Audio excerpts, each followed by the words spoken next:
अस्सलाम वालेकुम students.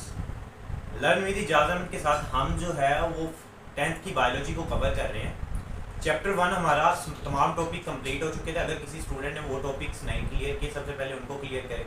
Second chapter हमने स्टार्ट किया हुआ है और ये भी इनके लास्ट वाले टॉपिक्स ही चल रहे हैं। इससे पहले हमने जो है वो नेफ्रॉन को डिस्कस किया था। आपको पता है nephron is a main functional part of the kidney. जैसे हमारी बॉडी का फंक्शनल और बेसिक यूनिट सेल है, इस तरह जो किडनी का मेन फंक्शनल यूनिट है वो नेफ्रॉन है। उसको हमने डिस्कस किया। अगर किसी ने वो नहीं देखा, उसके कंप्लीट पार्ट्स को नहीं देखा, तो सबसे पहले वो लेक्चर को ले ले, देन इस पे है।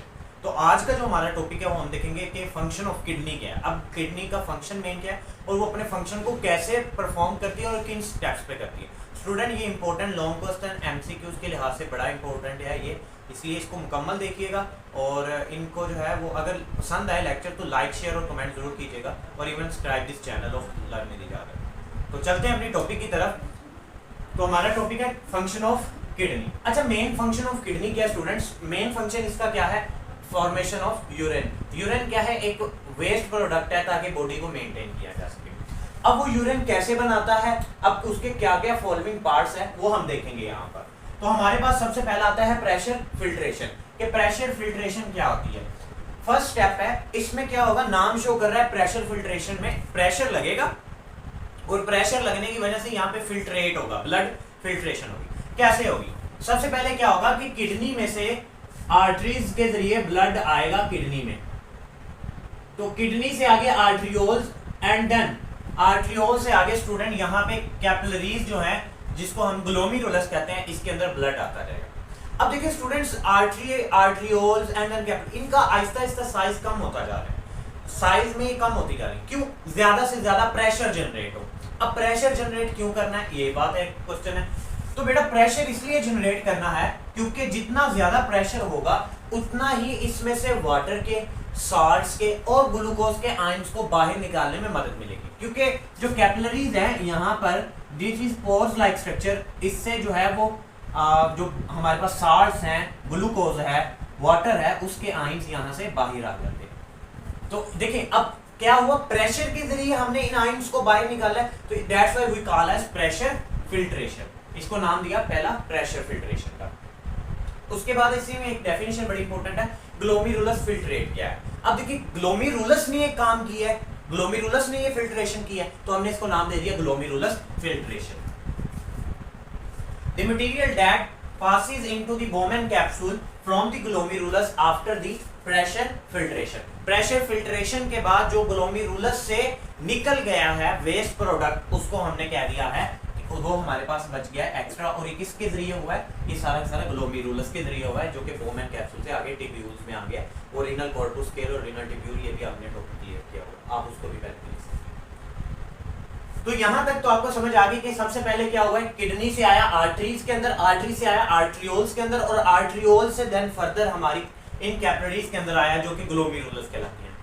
इनमें क्या हुआ, प्रेशर जनरेट हुआ। प्रेशर जनरेट होने की वजह से क्या हुआ, वहां पर ब्लड जो है वो इतनी तेजी से इन पाइप्स के अंदर मूव किया, इन कैपिलरीज के अंदर मूव किया कि जो वेस्ट मटेरियल थी in form of water, salts and glucose, वो यहां से ग्लोमेरुलस से बाहर आ गई, बोमैन कैप्सूल से आगे मूव कर। देन नेक्स्ट स्टेप आता है कि हमने प्रेशर फिल्ट्रेशन के जरिए इनको निकाल तो लिया। अब नेक्स्ट स्टेप क्या होगा? नेक्स्ट वेरी इंपॉर्टेंट स्टेप है सिलेक्टिव रीअब्जॉर्प्शन। अब क्या होगी, यहाँ पे सिलेक्शन होगी और सिलेक्शन करने के बाद इनको दोबारा रीअब्जॉर्ब किया जाएगा। कैसे? अबाउट यहाँ पर जो हमारे पास निकला है इसमें 99% दोबारा रीअब्जॉर्ब स्टूडेंट किया जाएगा। सिर्फ 1% आगे यूरिन की फॉर्मेशन के लिए होगा, बाकी 99% दोबारा रीअब्जॉर्ब कर लिया जाएगा। अब वो रीअब्जॉर्ब किया जाएगा, वो यहाँ से जब निकलेगा आगे कैपिलरीज हैं, डिफरेंट रीनल कैपिलरीज हैं जो कि दोबारा इनको रीअब्जॉर्ब करेंगी। अब ये किन प्रोसेस के जरिए निकलेगा? ऑस्मोसिस है, डिफ्यूजन एंड एक्टिव ट्रांसपोर्ट है। स्टूडेंट, ये प्रोसेस है जिनकी मदद से ये दोबारा अपने अंदर जो है उन चीजों को रीअब्जॉर्ब कर लेगा, बाकी सारी को वेस्ट नहीं करेगा। अब देखते हैं हम इसके पोर्शंस को। ये हमने इन पोर्शंस को स्ट्रक्चर ऑफ किडनी और स्ट्रक्चर ऑफ नेफ्रॉन में ऑलरेडी क्लियर कर चुके हैं कि रीनल कॉर्पस्कुलर, रीनल टिब्यूल में descending loop of Henle, ascending loop of Henle, proximal covalent tubule, और उसके बाद हमारे पास कलेक्टिंग डक्ट्स, ठीक है, और डिस्टल कोवलेंट ट्यूब्यूल।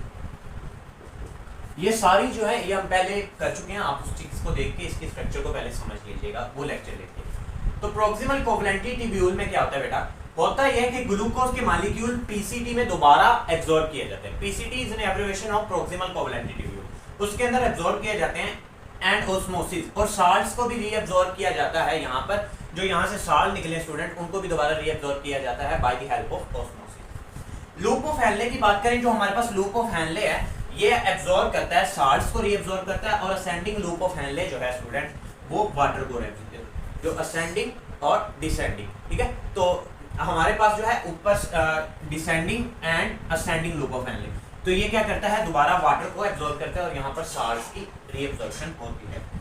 उसके बाद आता है डिस्टल कोवैलेंट ट्यूब्यूल। बेटा ये यहाँ पर again reabsorb water and salts, ये सभी सॉल्ट्स, वाटर और ग्लूकोज के जो एक्स्ट्रा आयन बच जाते हैं उनको रीअब्जॉर्ब कर लेता है।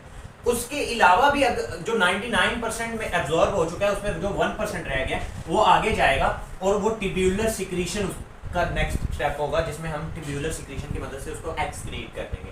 This is the third step. Different ions and creatinines are also secreted to maintain the pH of the blood. इसमें क्या होता है, ये डिफरेंट आयंस हैं, ये क्रिएटिनाइंस है, ये सारे वेस्ट मटेरियल के तौर पे एक आयनिक फॉर्म है।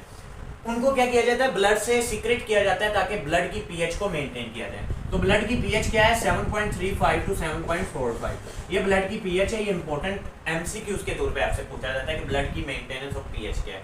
तो स्टूडेंट ये आपका होल टॉपिक था। आपने बिल्कुल इन्हीं हेडिंग्स के साथ ये सारा कवर करेंगे। आपका लॉन्ग भी अटेम्प्ट हो जाएगा, शॉर्ट इवन एमसीक्यूज भी क्लियर हो जाएंगे। स्टूडेंट्स मुश्किल नहीं है टॉपिक, इसमें कुछ ज्यादा मुश्किल बात नहीं थी। आपने बताना है कि जो हमारे पास किडनी का फंक्शन है वो 3 कंपोनेंट्स है। पहला है प्रेशर फिल्ट्रेशन, दूसरा है सिलेक्टिव रीअब्जॉर्प्शन और तीसरा है ट्यूब्यूलर सिक्रीशन। प्रेशर में प्रेशर जनरेट करेंगे और वहां से आयंस निकालेंगे ग्लूकोज, वाटर एंड साल्ट की फॉर्म में। सिलेक्टिव रीअब्जॉर्प्शन में 99% दोबारा रीअब्जॉर्ब करेंगे by the help of different processes, osmosis, diffusion and active transport. वो हमारे पास अच्छा प्रोक्सिमल कोवैलेंट ट्यूब्यूल में साल्ट्स और ग्लूकोज होगा, फिर वाटर होगा एंड देन साल्ट बोथ होंगे। फिर हम क्या करेंगे, ट्यूब्यूलर सिक्रीशन में हम इसको रिलीज दोबारा सिक्रीट कर देंगे, जो एक्स्ट्रा वेस्ट होगी सिक्रीशन कर देंगे उसकी, ताकि ब्लड की पीएच को मेंटेन करें। तो ये तो हमारा होल टॉपिक। अगर स्टूडेंट किसी को भी कोई इशू हो तो कमेंट सेक्शन में लाजमी पूछिएगा। अगर वीडियो पसंद आई हो तो लाइक शेयर कमेंट करना ना भूलिएगा, और अपने दोस्तों के साथ भी ये शेयर करें ताकि वो भी इससे फ़ायदा उठा सकें। तो इंशाल्लाह मिलते हैं नेक्स्ट लेक्चर में। तब तक के लिए अपना ख्याल रखिएगा। अल्लाह हाफ़िज़।